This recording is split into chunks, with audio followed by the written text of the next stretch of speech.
¿De dónde viene esto, esta fiesta de la Navidad? Es decir, ¿se imaginan ustedes en el primer siglo o en el primer año, no es así, en el año 1, donde pues tenías a José, tenías a la Virgen María, tenías a Jesús ahí naciendo? ¿Te imaginas, pero que en ese tiempo, cuando Jesús está naciendo ahí en Belén, te imaginas la ciudad de Belén ahí esperando a Papá Noel? ¿Te lo imaginas? Esperando a Papá Noel con su ropa roja y blanca, parecía peruano, ¿no? ¿Te imaginas ahí, tal vez ellos con la idea de los renos, del trineo volador que está pasando por ahí, trayendo Papá Noel y llevando regalos? ¿Te imaginas que cuando nació Cristo todo eso había? ¿Crees que es así? ¿Crees que de repente había un saco de juguetes cargado por un hombre un poquito gordito, ahí que tenía ropa roja, que le llaman Papá Noel o Santa Claus?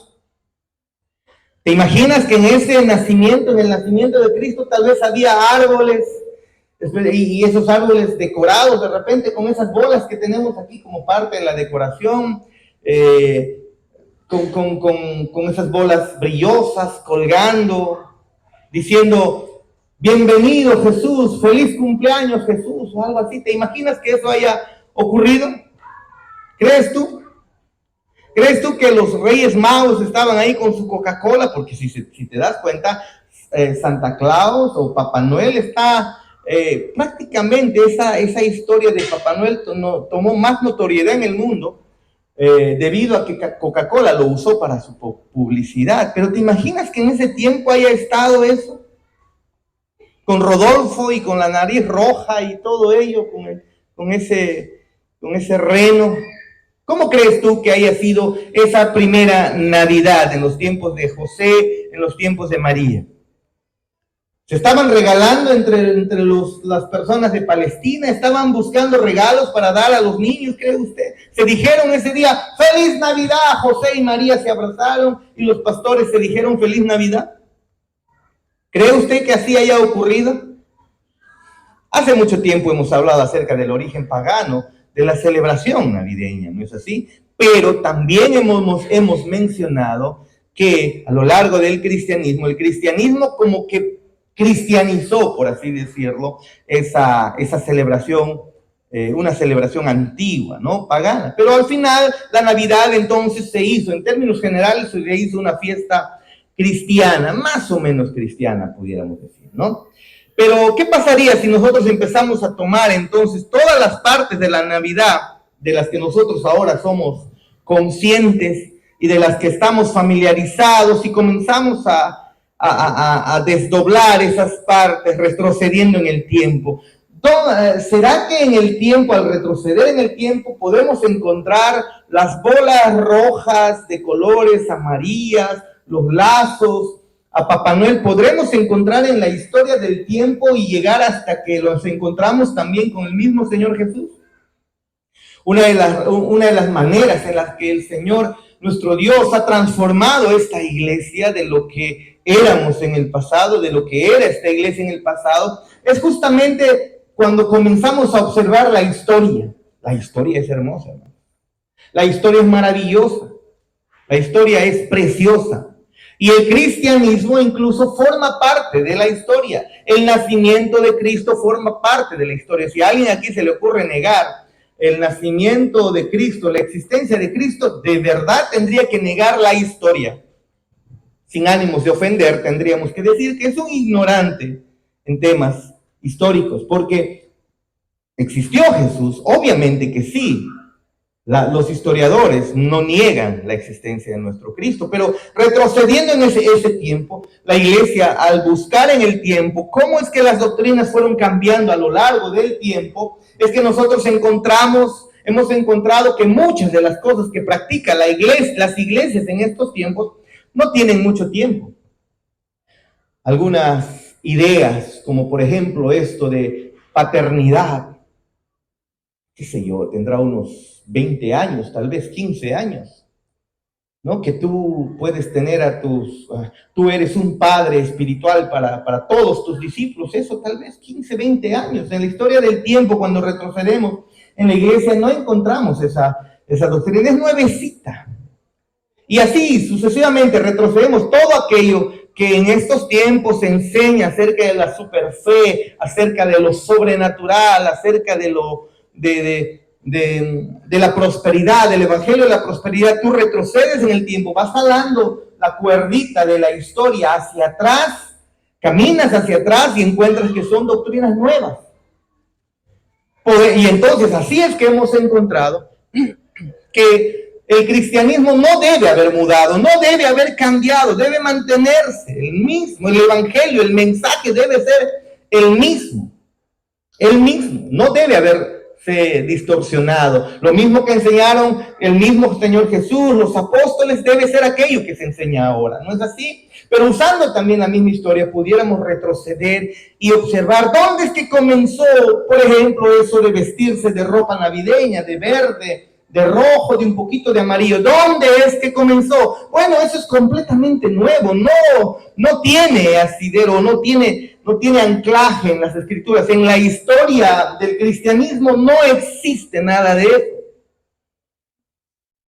Un personaje, por ejemplo, como Frosty, ¿no? Ese muñeco de nieve. Bueno, digo María, sería absurdo que se ponga muñecos de nieve, aunque creo que sí lo hacen, ¿no? Con tanto bochorno, hermano, ese Frosty hubiera desaparecido. No llegaba ni a raspadilla, Frosty. Aquí es muy difícil, ¿no? Pero ese muñeco Frosty, por ejemplo, fue una canción de éxito por los años 1969. Ahí es donde comenzó esta tradición de colocar muñeco de nieve en Navidad. Eso es lo que ocurrió. Rodolfo, el reno de la nariz roja, también un poquito más atrás, nada más, comenzó la historia de este reno de Rodolfo. Es más, a mi papá le pusieron pues el nombre de Rodolfo justamente por él. Por Rodolfo el reno, ¿no? Mi papá, Rodolfo Espinosa Vanés, ¿no? Y bueno, pues Rodolfo le pusieron porque estaba también de moda una canción o todo una especie de musical en los años 60. Por ahí, o en los años 50 aproximadamente. Así que, mira, vamos retrocediendo y encontramos que esas cosas que, entre comillas, representan a la Navidad, no tienen sustento histórico, o al menos no llega hasta nuestro Señor Jesucristo, hasta los tiempos narrados en las Escrituras, cuando Cristo nació. Por más que ese Rodolfo sea el más famoso de todos los renos, no, es nuevo, es producto de la imaginación de alguien, eso es lo que ha ocurrido. Ahora, Santa Claus o Papá Noel, él ha evolucionado a lo largo de todo el tiempo, ¿no? A lo largo de muchos años, pero se hizo más conocidos con la publicidad de Coca-Cola. Usted sabe, Santa Claus se relaciona con Coca-Cola. Para estos tiempos, Coca-Cola lo usó para su publicidad. Y eso comenzó a principios del siglo XX, aunque la historia de Papá Noel, Santa Claus, se remonta mucho más atrás, y yo me acuerdo muy bien, que hace como 5 años incluso les conté esa historia. Los árboles de Navidad, como nosotros lo conocemos ahora, que estoy seguro que muchos aquí lo tienen en sus casas, ¿no? Comenzaron aproximadamente por los años 1700 en Alemania, y luego se hicieron populares en el mundo de habla inglesa, cuando la reina británica, la reina Victoria, se casa con el príncipe Alberto, quien era alemán. Y entonces este príncipe Alberto trajo consigo sus tradiciones, las tradiciones que se daban en su natal Alemania, incluido entonces el árbol de Navidad, por ejemplo, ¿no? Y así entonces esas costumbres comenzaron a introducirse de Inglaterra. Luego usted sabe, Inglaterra conquistó a Estados Unidos, bueno, cuando todavía no era Estados Unidos, y entonces esa tradición se continuó aproximadamente en la década por los años 1840, llegó a Estados Unidos y entonces se puso de moda, y usted sabe que lo que se pone de moda en Estados Unidos se pone de moda en el resto del mundo, ¿sí o no? Usted lo sabe. Para el Perú, por ejemplo, No es que usted va a encontrar pues a Atahualpa con su árbol de Navidad, no, nada de eso. El primer nacimiento en el Perú se realizó en la Catedral de Lima en el año 1536 para el Perú. Es más, en un aviso publicado en el diario El Comercio el 23 de diciembre de 1895, El Comercio es un diario muy antiguo, usted lo sabe, se estaba invitando a la población a una fiesta navideña en el 25 de diciembre en el Parque de la Exposición. Y la novedad era que había llegado la luz eléctrica y con ello un árbol de Navidad que se encendió. Eso es para el Perú. Y entonces, el 25 de diciembre no fue muy importante para los protestantes, no, lo tomaron como un día normal durante muchos siglos. Los cristianos, los protestantes no estaban acostumbrados a celebrar la Navidad, no estaban acostumbrados a hacer eso, no lo hacían. Era una de esas muchas fiestas y días festivos que los cristianos consideraban que no estaban en la Biblia. Por lo tanto, los protestantes como nosotros los descartaron esta fiesta. Pero la fecha del 25 de diciembre ahora lo encontramos asociado con el nacimiento de Cristo, pero, amados hermanos, eso no fue siempre así.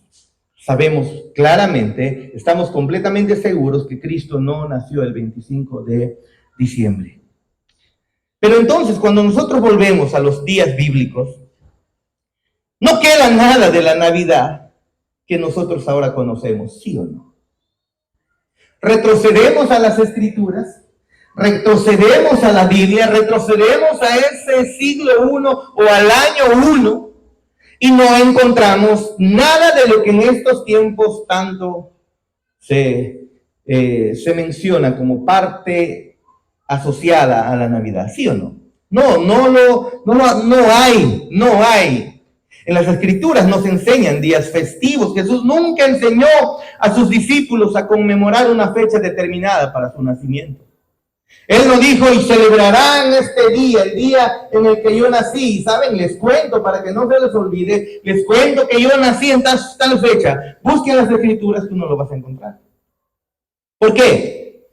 Porque no les importaba. No era una celebración para ellos necesaria.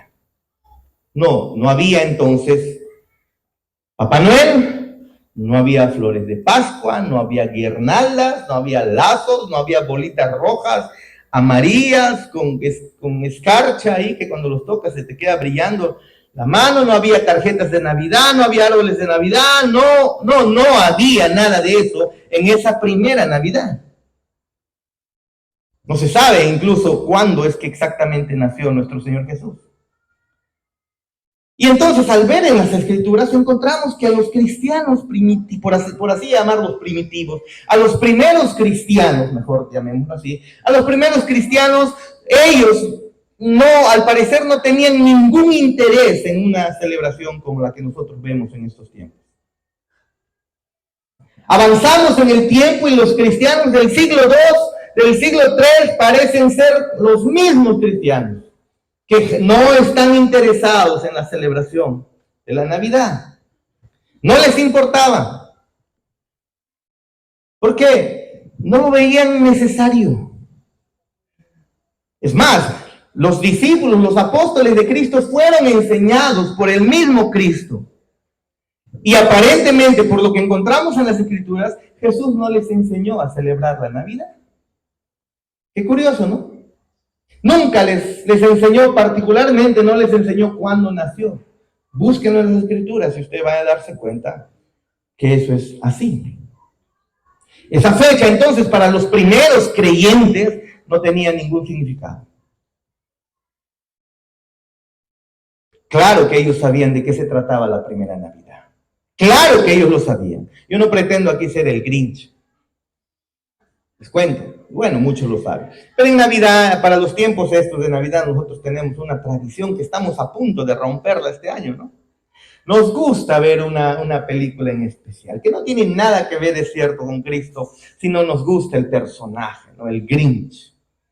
Siempre, cada año nos ponemos a ver, hasta nos sabemos los diálogos ahí con los muchachos de la casa, ¿no? Nos sabemos los diálogos y vemos y todo ello. ¿Por qué? Por el carisma del personaje, por la actuación que se da, por un poco de comedia, ¿no? Interesante, es muy bonito, pero yo no pretendo aquí ser el Grinch para nosotros. La Navidad es una celebración maravillosa, eso debe, por favor, quedar muy claro. Hay cánticos hermosos que cantan acerca de la Navidad, de esa primera Navidad, de cuando Cristo se encarnó, naciendo ahí a través de María. Usted sabe, ¿no? Pero si el clímax de la Navidad, mis amados hermanos, es tu familia, si el clímax de la Navidad son los regalos, es el pavo, es el lechón, es el pollo canga, eso es lo que compartimos nosotros anoche, ¿no? El pollo canga, el lechón asado, el chancho asado, qué sé yo, si esas cosas y los regalos son lo más importante, la comida, el invitar a tu casa, a tu familia y estar juntos y tomarte fotos, si para ti eso es Navidad, entonces no estás celebrando la verdadera Navidad. No lo estás haciendo. Has caído en lo mismo que ha caído todo el mundo. Consumismo y nada que ver con la Navidad, con el nacimiento de Cristo y lo que ello significa. Las familias son buenos, mis amados hermanos. Yo he querido que mi mamá, mis hermanos y mis sobrinos vengan en estas fechas aquí. Porque generalmente pues estamos aquí con la familia, pero mi familia, la parte mía, está en Lima, entonces esta vez he dicho, por favor, ya que estamos yendo para Tingo María, vénganse conmigo, ¿no? Vénganse conmigo, por favor, aquí a escuchar a los grillos, a sentir los zancudos que tanto les incomoda, pero he querido estar con ellos. Pero saben, es buena la familia, claro que sí, es buena la reunión con la familia, los regalos son muy buenos, la buena comida es muy buena, a veces te puede salir salado o lo que sea, o puede salirte rico, todo eso puede ser muy bueno. Pero saben, no debe ser aquello que te hace saltar de alegría, aquello que te hace gritar de alegría. Eso es bueno, eso es maravilloso, pero no debe ser el centro de tu celebración navideña. Una vez más te digo, no quiero ser el Grinch. No te estoy diciendo que no lo celebres, solo te estoy contando la historia. Hoy mismo incluso esta reunión es parte de ello, de una celebración navideña. No te estoy diciendo que no tengas todo esto que hemos mencionado, que no existía en esa primera Navidad. Solo te estoy diciendo que si esas cosas son lo más importante para ti, y eso es lo que representa para ti la Navidad, entonces estás en un gravísimo error.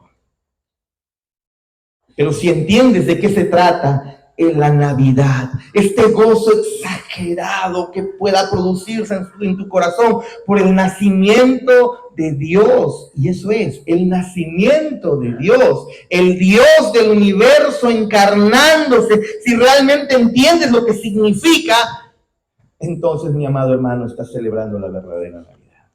Vayamos, por favor, al Evangelio de Mateo, todos juntos.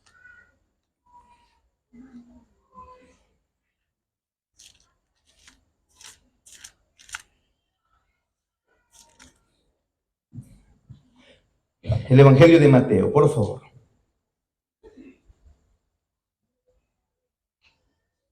Estos versículos que estaremos viendo en esta noche, los encontramos solamente aquí en el Evangelio de Mateo.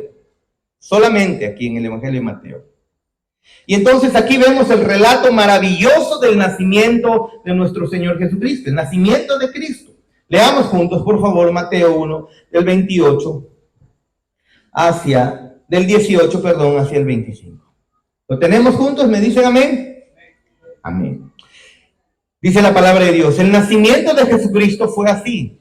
Estando desposada María, su madre, con José, antes que se juntasen, se halló que había concebido del Espíritu Santo. José, su marido, era justo y no quería infamarla. No quería infamarla. Quiso dejarla secretamente. Y pensando él en esto, he aquí un ángel del Señor le apareció en sueños y le dijo, José, Hijo de David, no temas recibir a María tu mujer, porque lo que en ella es engendrado del Espíritu Santo es. Y dará a luz un hijo, y llamará su nombre Jesús, porque él salvará a su pueblo de sus pecados.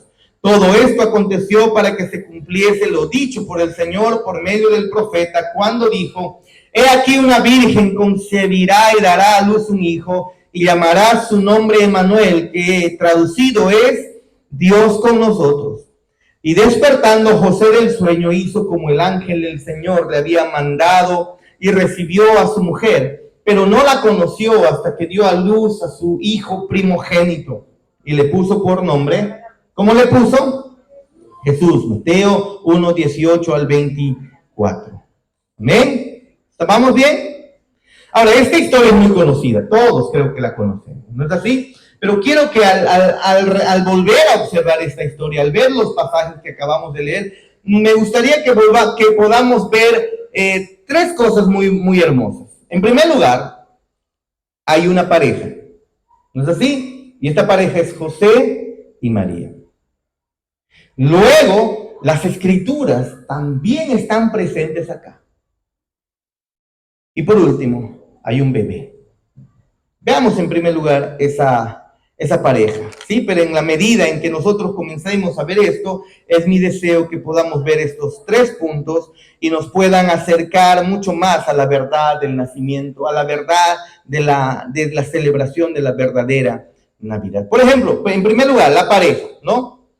En el versículo 18 que tenemos aquí, en ese versículo, llegamos primero a María. Probablemente, como decíamos la semana pasada, era una chica, pues, adolescente, entre 13 y tal vez hasta 18 años es la probabilidad que ella tenía. Algunos ponen incluso entre 12 a 17 años que tenía María cuando se embarazó de Jesús. Yo la semana pasada les dije, yo considero que pudiera haber sido tal vez a los 17, pero en fin, los historiadores dicen que ese es el margen de edad que pudo haber tenido María para embarazarse, entre 12 hasta 17 años, ¿no? Ahora, pero María aquí no es el centro de la historia. Esta historia han intentado, entre comillas, embellecer la historia de María. Así que generalmente la humanidad, las personas cuando piensan en María sin pecado. ¿No es así? Eso es lo que piensan. Y cuando leemos aquí acerca de ello, en el nacimiento de Jesucristo fue así, dice: estando desposada María, su madre, con José, antes que se juntasen, antes de que tuvieran relaciones sexuales, María y José, se halló que había concebido del Espíritu Santo. Entonces piensan ellos, ella no tuvo ninguna relación sexual, significa que ella no tuvo pecado, es lo que concluye en la Iglesia Católica. Y no es así. Las escrituras de ninguna manera presentan a María como libre de pecado. María no es una mujer libre de pecado. María nació pecadora. Esa es la realidad. Y usted observa que cuando María también juntamente con su esposo van a hacer su ofrenda, todos aquellos judíos tenían que llevar ofrendas por sus pecados, y José y María también lo hicieron, dándonos una vez más a entender, como las escrituras muy bien dicen, no hay justo ni aun uno, incluyendo María, incluyendo José. Eran pecadores. No estoy diciendo pecadores en el sentido de que, por ejemplo, María era una Wanda, ¿no? Creo que una mujer relacionada con un sicario venezolano, algo así, ¿no? Es Wanda, que está buscada, ¿no? No estoy diciendo que José haya sido un pervertido, qué sé yo. No, eran personas honorables, muy honorables, mucho más honorables seguramente que nosotros, pero no sin pecado. Las escrituras no enseñan claramente que no hay ningún ser humano que haya pisado la tierra, que haya nacido en esta tierra, que esté libre de pecado, excepto Cristo. Esa es la realidad. A diferencia de lo que el Papa Pío IX, Papa Pío IX, ¿no? Él en el año el 8 de diciembre de 1854, declaró como dogma para ser creído que María era sin pecado y se conoció como la Inmaculada Concepción. Año 1854, ¿no? Pero no es así. María es una mujer como cada ser humano, más honorable seguramente que nosotros. Adolescente de esos tiempos, ¿no? Muy judía, muy entregada a través de sus padres, muy entregada a las escrituras seguramente. Obviamente que era una adolescente mucho más honorable que muchas de nuestras adolescentes que tenemos en estos tiempos. Eso no lo podemos desmerecer, pero la idea de María sin pecado comenzó en el año 1854 con este Papa, el Papa Pío, ¿cómo se dice? Noveno, perdón, se me fue, noveno, ¿sí? Pero no es así, las escrituras no enseñan eso. Y las escrituras no muestran el énfasis que nosotros tenemos que poner en María. Es una figura increíblemente empática para nosotros, eso es cierto. María es un ejemplo para nosotros, es un ejemplo de verdadero estímulo para nosotros. No la adoramos, no rezamos a ella, pero es un ejemplo hermoso de confianza, de fe en el Señor. Una mujer que dice a esa edad: Señor, hágase conmigo conforme a tu voluntad. Hermanos, en estos tiempos las señoritas no están diciendo: Señor, hágase conmigo conforme a tu voluntad, sino ¿cuál es la última canción de Bad Bunny? Esta mujer es para admirar, esta señorita, esta adolescente es una mujer para adorar. Pero Mateo cuenta la historia del nacimiento de Jesús y en realidad no se centra en María, sino se va a centrar en José, Mateo. Se centra en José. No estoy diciendo que ahora sea José quien debe ser reverenciado, no es así. Pero tal vez el contexto sobre lo que está ocurriendo en ese momento nos puede ayudar bastante para ver cómo es que José, para Mateo, en esta historia que él cuenta, es el personaje a quien debemos observar antes que a María. Por ejemplo, miren, según los primeros matrimonios de esos tiempos, en Palestina, se llevaban a cabo mientras las personas eran adolescentes todavía, especialmente las mujeres. Se veía una señorita y entonces se acordaba que mi hijita se va a casar con tu hijo. Y mientras ellos eran adolescentes ya había un acuerdo de matrimonio. No, eso no ocurre ahora, por si acaso. Por si alguien quiere venir a decirme, pastor, por yo y no. Nada que ver, o por Yadá, ¿no? No es así. En la antigua Palestina, el primer año de matrimonio comenzaba cuando el novio pagaba un precio de novia a la familia de la novia con la que se casaría.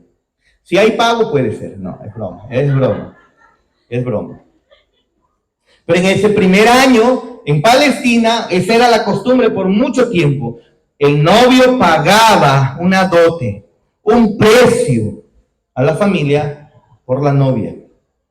Y una vez que ya todo estaba acordado, los comprometidos continuaban viviendo con sus padres. ¿Y qué es lo que significaba? ¿O qué es lo que representaba? Bueno, hay muchas cosas, pero ¿qué es lo que representaba ese pago que él daba? Bueno, pues que este hombre que está diciendo quiero casarme con esa mujer es un hombre que ya sabe trabajar, es un hombre que ya sabe sostener un hogar. No está diciendo, oye, ¿quieres ser mi enamorada? Te invito a salir el domingo. Le voy a decir a mi papá que me dé plata. No está con esas. Era prácticamente un hombre, ¿no? Que ya podía sostener un hogar.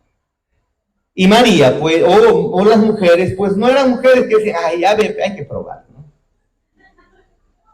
Besitos y abrazos, no. Nada de eso. También era una mujer que ya estaba preparada para sostener un hogar. Eso es lo que estaba ocurriendo en ese tiempo. Pero no se juntaban, ya estaban comprometidos. Pero ahora incluso, enamorados y ya están como casados andándose por ahí. Acá en la iglesia no permitimos eso. No es que no permitimos como iglesia, las escrituras no lo permiten. Esa es la realidad, esa es la verdad. En fin, ese es otro tema, en un momento seguiremos ahondando, como ya lo hemos hecho en otras oportunidades. Pero una vez que estaba acordado el matrimonio, los comprometidos continuaban viviendo con sus padres, 6 meses o incluso hasta un año. Pero ya prácticamente se consideraban casados, pero no había relaciones sexuales. No lo había. Ahora, en Galilea era obviamente un área muy conservadora, pero muy conservadora, y no se le permitía entonces a los prometidos que estuvieran solos durante un año. O sea, que durante ese año no se les permitían que José va y le diga a María, señor, al papá de María, ¿no? Quiero ir a tomar un helado con su hijita, ¿no? Ya, vaya nomás, vaya. No se les permitía. Era un pueblo muy conservador. No se les permitía. Así que el marido, que ya era prácticamente su marido, estaría preparando el lugar donde ellos iban a vivir, pues durante esos meses. Eso es lo que estaba ocurriendo. Y al final de ese periodo inicial que tenían ya como esposos, pero que no se tocaban, entonces, ya sea 6 meses, ya sea un año, ¿no? Si se encontraba que la mujer era pura, entonces habría una procesión. José tendría que haber ido a la casa de María con una especie de procesión, una ceremonia y llevando una ceremonia pública de matrimonio. Y después de eso recién se consumaba la boda. Pero si la señorita tenía relaciones sexuales con otra persona durante ese periodo, que ya estaban prácticamente casados, aunque no se habían tocado, eso se consideraría fornicación. Y no solamente fornicación, sino que también eso era considerado como adulterio contra Dios y contra la persona, contra su prometido, quien ya era su esposo, en contrato, en acuerdo. Ahora, volviendo al versículo 18, se nos dice que María fue encontrada embarazada. ¿No es así? ¿Qué haría José con toda esa costumbre, con toda esa, imagínense ustedes ese contexto? Una decisión muy difícil, una situación muy difícil, que usted creo que se percata, una situación muy difícil para José.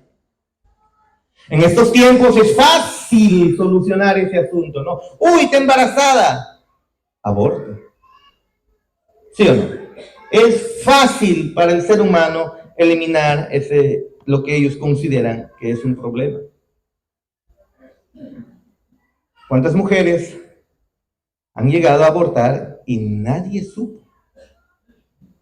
¿No es así? Eso es lo que en estos tiempos mucho más todavía, ¿no? Pero la historia termina con más o menos, o está enmarcada con ese contexto. Pero saben, José decide divorciarse de María, pero de manera silenciosa, no de manera pública, porque si se divorciaba de manera pública, María tenía que haber sido apedreada, porque Deuteronomio lo decía bien claro: la mujer que se encuentre en ese acto tenía que ser muerta a través de apedradas. ¿Se acuerda usted en Juan 18, creo, cuando traen a Jesús a una mujer adúltera? ¿Y qué están buscando los fariseos? Que le lancen la piedra, y de ahí sale la frase muy célebre, ¿no?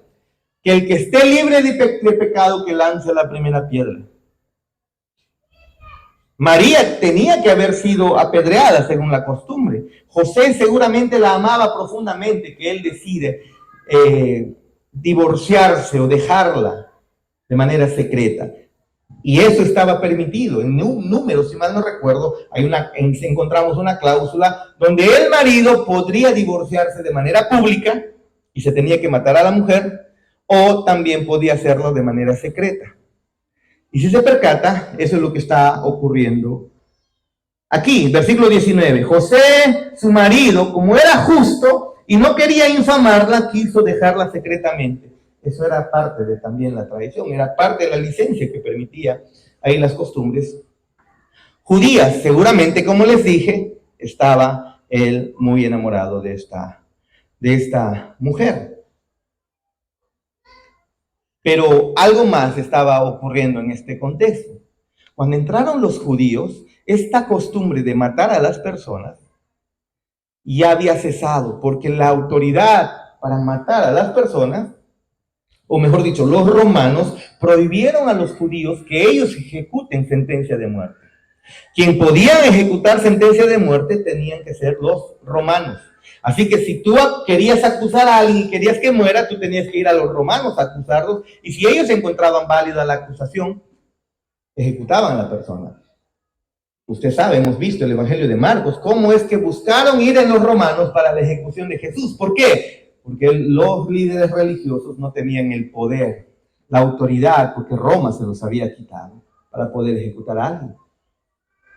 Y aquí está ocurriendo entonces que ya no se puede, con los romanos encima, ya no se puede ejecutar a alguien. Y bueno, podemos ver que nuestro Señor Jesús, incluso nuestro Dios, está protegiendo aquí a María de esa manera, incluso con los romanos que están ahí en el poder, es así, teniendo como una especie de a los palestinos o a los judíos como esclavizados, ¿no? Pero en el versículo 19 vemos que José decidió no ir por el divorcio público, sino no ir ante los ancianos de la ciudad, sino más bien divorciarse de manera privada, como Números lo establece, como el libro de Números lo establece. Estaba cuidando entonces a María, si usted se percata. Pues así, pero no solamente vemos a esta pareja, ¿no? No solamente vemos a esta pareja, también encontramos que se mencionan las escrituras aquí.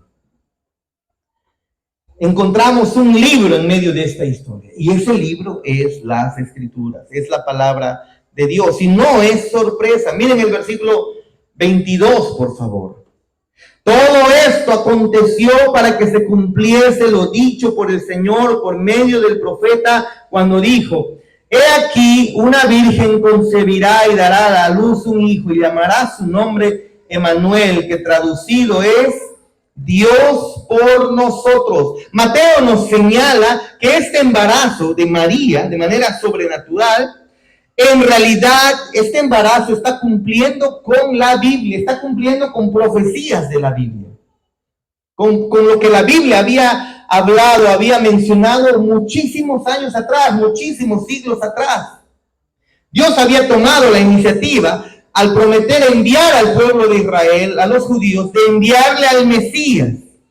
Y entonces no es que María es un instrumento pues archi mega súper especial. María es un instrumento especial, sí, pero no es el centro de la historia. Es un instrumento para que nuestro Dios, quien había prometido enviar a su hijo, usó. Si Jesús no hubiera nacido todavía, si no hubiera venido, una de nuestras hijas tal vez pudiera ser la receptora de esa hermosa gracia. Bueno, no de nosotros, tendría que ser del linaje de David, ¿no? No de nosotros, del linaje. Una de los del linaje de David, pues no es así. Pero nuestro Dios tomó la iniciativa con María, se acercó a María, usó a María para que pueda ella quedar embarazada. Pero todos estos, este nacimiento, este embarazo, es parte del cumplimiento de nuestro plan de Dios, anunciado a lo largo del Antiguo Testamento. Las Escrituras se están cumpliendo aquí, en esta historia. Pero, por ejemplo, miren ustedes, en el capítulo 1, usa Mateo Isaías 7:14. Mateo está muy empeñoso en mencionar las Escrituras. Lo que él está hablando tiene que ver con el Antiguo Testamento, él dice. En el capítulo 2 cita Isaías 11, Isaías 53. En el capítulo 3 usa el Salmos 2. En el capítulo 4 habla otra vez de Isaías 9. En el capítulo 5, Mateo, tenemos la propia declaración de Jesús, que había venido a cumplir la ley y los profetas, nos dice incluso el mismo Señor Jesús. En Mateo 8 cita Isaías 53, en Mateo 12 usa Isaías 53 otra vez, en Mateo 12 Isaías 42, en Mateo 13 Isaías 6, en Mateo otra vez 13, un poco más al final, usa el Salmo 78, en Mateo 21, habla la profecía de Zacarías 9, en Mateo 27, la de Jeremías, y así Mateo está muy deseoso de mostrar que esto que está ocurriendo es el cumplimiento de profecías del Antiguo Testamento. Mateo tiene aproximadamente unos 47 referencias al Antiguo Testamento. ¿Por qué? Porque quiere que quede bien claro, esto no está ocurriendo de manera circunstancial solamente. Esto es una promesa de Dios. Lo que está ocurriendo con María, el nacimiento de Cristo, es cumplimiento del Antiguo Testamento. Es una promesa hecha por Dios desde el Antiguo Testamento. Y esa es la verdad. Eso es lo que Él enseña. Pero no solamente eso. Nosotros ahora encontramos un bebé. De acá unas 2 semanas, no sé, ¿cuándo hacen la bajada de Reyes? 6 de enero es bajada de Reyes, donde guardan su nacimiento ya, ahí es. Van a guardar su nacimiento y el bebito que han puesto en el pesebre lo van a sacar y hacen toda una fiesta. ¿No es así? ¿No es así? Eso es lo que hacen. Pero en la historia es cierto, hay un niño, hay un bebé. Y necesitamos considerar algunas cosas respecto a este bebé. Número 1, este bebé que está naciendo aquí, o este bebé que va a nacer, que ha sido concebido en María por obra del Espíritu Santo, es el Cristo. Es el Cristo. Este bebé es el Cristo, el hijo de David, se nos menciona en el versículo incluso 18. Y Mateo nos hace saber de quién es el nacimiento que se nos está mencionando. El nacimiento de Jesucristo, de Jesús el Cristo. Quien está naciendo es aquel que había sido anunciado durante mucho tiempo en el Antiguo Testamento. Cristo no es un apellido, mis amados hermanos. Es un título, significa ungido. En griego es Cristo, para el hebreo Mesías, ¿no? Usado juntamente como el hijo de David, como lo hace Mateo aquí en el versículo 1.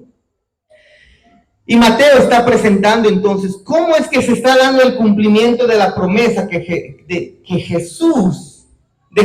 nacimiento de Jesús que se hizo en Isaías. Un niño nos es dado, un niño nos es nacido. Incluso David en 2 Samuel 7 habla un poco al respecto.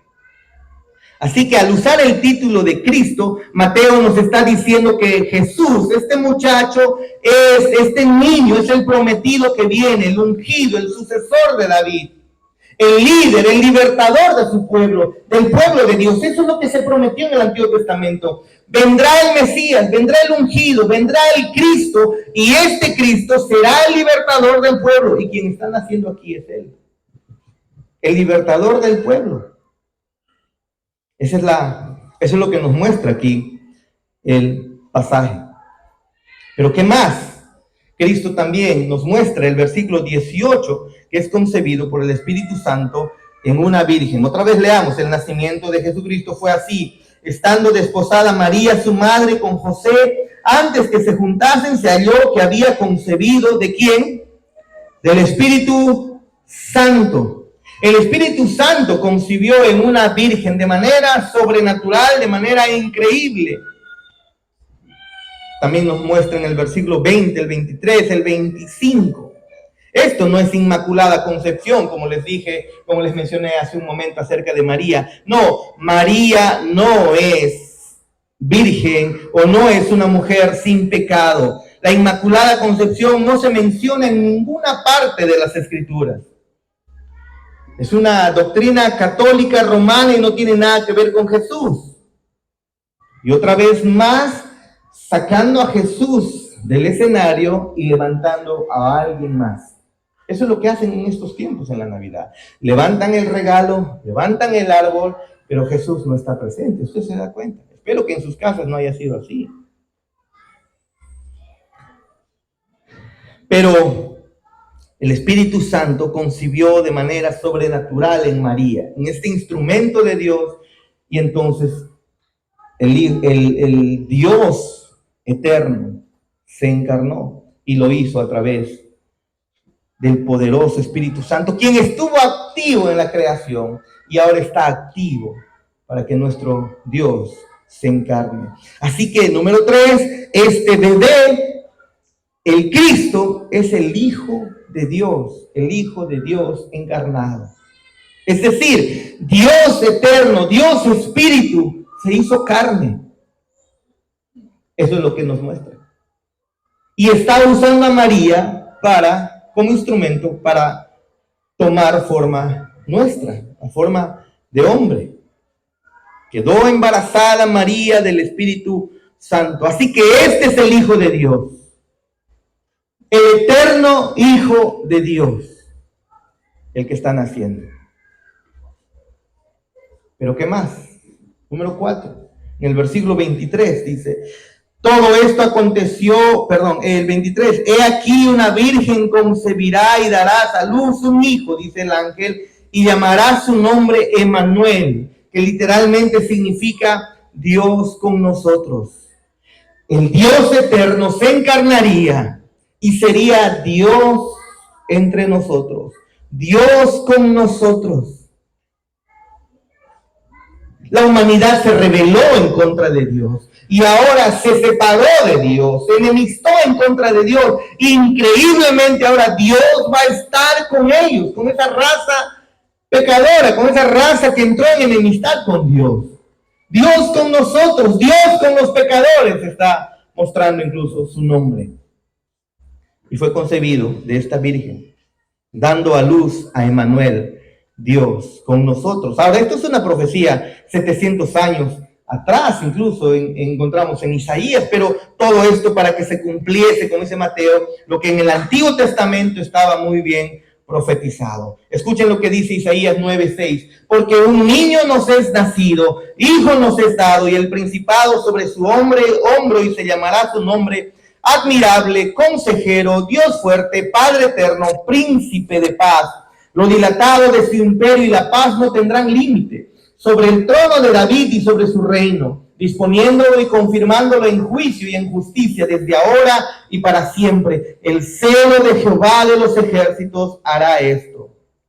Es decir, este bebé es el Cristo, el enviado, el ungido, el Mesías de Dios, el que liberaría a su pueblo. Y su nombre es Emmanuel, Dios con nosotros. Él es Dios con nosotros.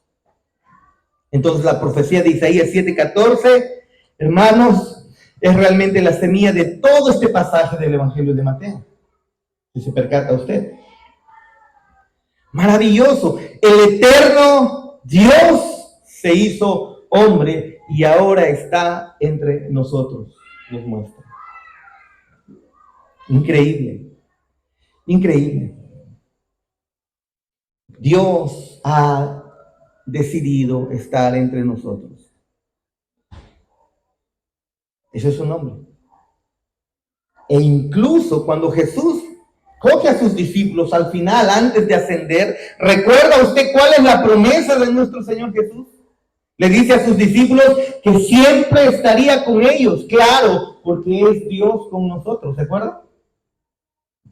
Es Dios con nosotros. Pero número 5.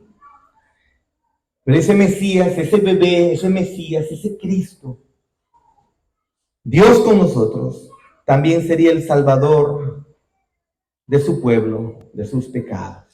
Versículo 21 dice lo siguiente: y dará a luz un hijo y llamará su nombre Jesús, porque él salvará a su pueblo de sus pecados. Y todo esto aconteció para que se cumpliese lo dicho por el Señor por medio de la profecía cuando dijo: he aquí una virgen concebirá, dará a luz a su hijo y llamará su nombre Emmanuel, que traducido es Dios con nosotros. Algunos seguramente están un tanto confundidos. Espero que así no sea. Pero ¿saben qué? Para muchos es confuso esto. Jesús nació, dicen las Escrituras, y fue enviado a estar entre nosotros, pero Él salvaría a su pueblo de sus pecados.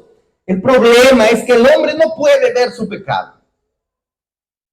Si tú le preguntas a una persona que no está relacionado con el evangelio bíblico, que no entiende el evangelio, que puede ser muy religiosa, pero que no entiende el evangelio, si le preguntas, ¿tú eres pecador? No, yo no soy mala persona. Pecador es el vecino, pecador es mi primo, pecador es mi suegra o mi suegro, pero yo no. Eso es lo que generalmente se dice. El ser humano no asume su pecaminosidad, por lo tanto no necesita un salvador, no quiere, no entiende que necesita un salvador. Y entonces la Navidad la cambian y trata de celebraciones, regalos, árboles, muñecos de nieve en la selva, árboles de pino en la selva, ¿no? Panetones, todino, donofrio. El más caro tiene que estar en tu mesa. Totus, no, totus a un lado. Bueno, a nosotros nos gusta el totus más que a otros, más que a todos, ¿no? Pero el ser humano no entiende que ha caído en rebeldía en contra de Dios. El ser humano no entiende que su problema en realidad no es su falta de dinero. Su problema no es su salud deteriorada. No es sus problemas familiares o sus problemas académicos. No, el ser humano no entiende de que está enemistado con Dios y que necesita un Salvador. Y Dios lo que hizo fue enviar a un Salvador. Para eso es que Jesús vino para salvarnos, hermanos. Vino para salvarnos. Esa es la razón por la cual Él se encarnó. Esa es la razón por la cual se dio ese nacimiento. Vino y se encarnó para salvarnos. El versículo 21 lo dice: salvará a los suyos de su pecado, a su pueblo, salvaría a su pueblo de sus pecados. Eso es lo que significa Jesús. Dios salva. Eso es lo que significa. ¿Salvar de qué? Yo espero que aquí no haya nadie que esté pensando, ¿salvarme de qué? Oramos. Y creo que todos los de la iglesia oramos para que todos aquí entiendan la condición de su corazón enemistado en contra de Dios. Y si Jesús se encarnó y ocurrió esa primera Navidad, es para salvarte de tus pecados. De eso se trata esta Navidad. No necesitamos abrazos y besos familiares, en primer lugar, en la casa. Necesitamos que todos en casa entiendan que Jesús vino a salvarnos. Si eso no se entiende, has comido panetón por las puras. Has comido pavo y lechón por las puras. Te has reunido con tu familia por las puras. De eso no se trata. No necesitamos panetón, no necesitamos comida, no necesitamos regalos, ropa nueva. No, nada de eso necesitamos en este día. Podemos quitar todo eso, pero si tú entiendes que Jesús vino a salvarte de tus pecados y necesitas y reconoces que Jesús es tu Salvador y entiendes que Él es el Salvador, tu Salvador, entonces ahí sí que estarías celebrando verdaderamente la Navidad. Todos hemos pecado, dice las Escrituras. Y todo aquel que ha pecado está en enemistad en contra de Dios, y entonces el juicio de Dios pesa sobre él, y entonces pudiéramos otra vez mencionar tantos versículos donde el Señor dice que está en enemistad con el pecador, que lo quiere destruir, que lo quiere matar, que lo quiere aplastar, no porque sea un ser malo, un Dios malo, sino porque es un Dios justo.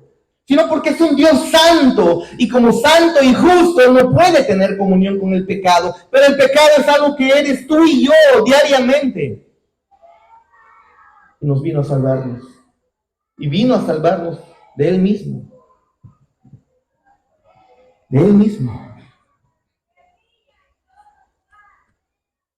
Eso es lo que nos dice. Apocalipsis 1 incluso describe a Jesús como aquel que nos ama y nos ha librado de nuestros pecados con su sangre derramada.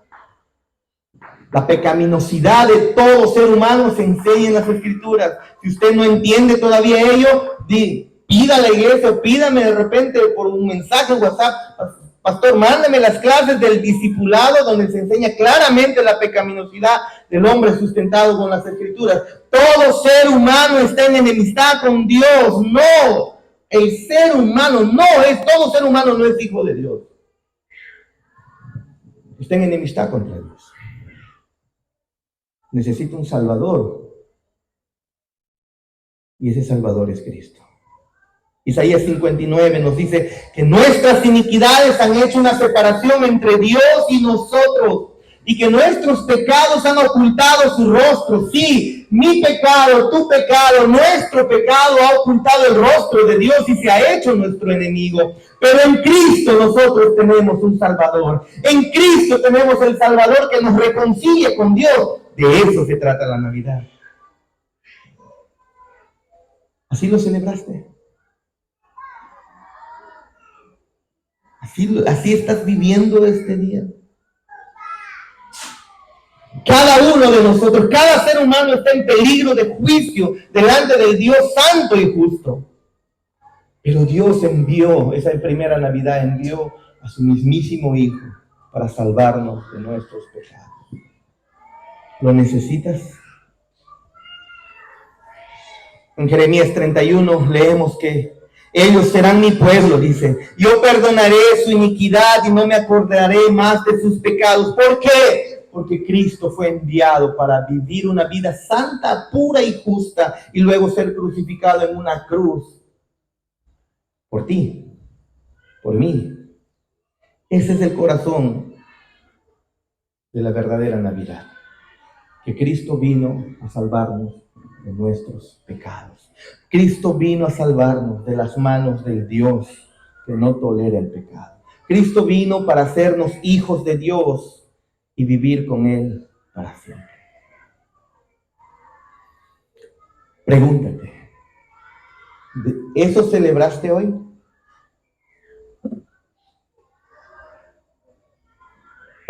Sé sincero contigo mismo. ¿Celebraste eso hoy? Porque si celebraste la familia, el juntarse con la familia, el comer un rico pavo, un panetón, hermano, has perdido tu tiempo. De eso no se trata la Navidad. Te has comportado como todos los demás. Como todos los demás que van camino a condenación. Eso es peor.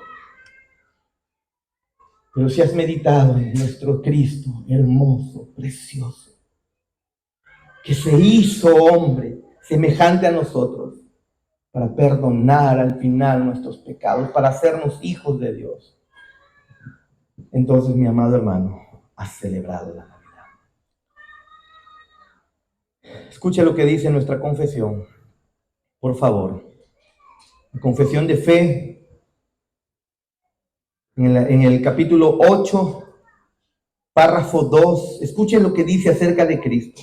La confesión de fe de 1689. El Hijo de Dios, la segunda persona, en la Santa Trinidad, siendo Dios verdadero y eterno, el resplandor de la gloria del Padre, consustancial con Él e igual a Él, que hizo el mundo y quien sostiene y gobierna todas las cosas que ha hecho cuando vino la plenitud del tiempo, tomó la naturaleza del hombre con todas sus propiedades esenciales y sus debilidades comunes en la misma, pero sin pecado, siendo concebido por el Espíritu Santo en el seno de la Virgen María. Al venir el Espíritu Santo sobre ella y cubrirla el poder del Altísimo con su sombra. Así nació de mujer, de la tribu de Judá, de la simiente de Abraham y de la de David, conforme a las Escrituras. De modo que dos naturalezas enteras, perfectas y distintas se unieron inseparablemente en una sola, diríamos con corchetes añadidos, ahí en ese primer nacimiento, en esa primera Navidad. De modo que dos naturalezas enteras, perfectas y distintas se unieron en esa primera Navidad, diríamos, inseparablemente en una sola persona, sin conversión, composición ni confusión. Esta persona es verdaderamente Dios, esta persona es verdaderamente hombre, pero es un solo Cristo, el único mediador entre Dios y el hombre. No María, ni ningún ser humano. Es Cristo quien vino a salvarnos de nuestros pecados. Hermano, ¿celebraste eso hoy? Entonces tu arbolito pudiera tener sentido. Entonces tu cena navideña pudiera tener sentido. Y si no lo has hecho, estás a tiempo. Ponte de pie.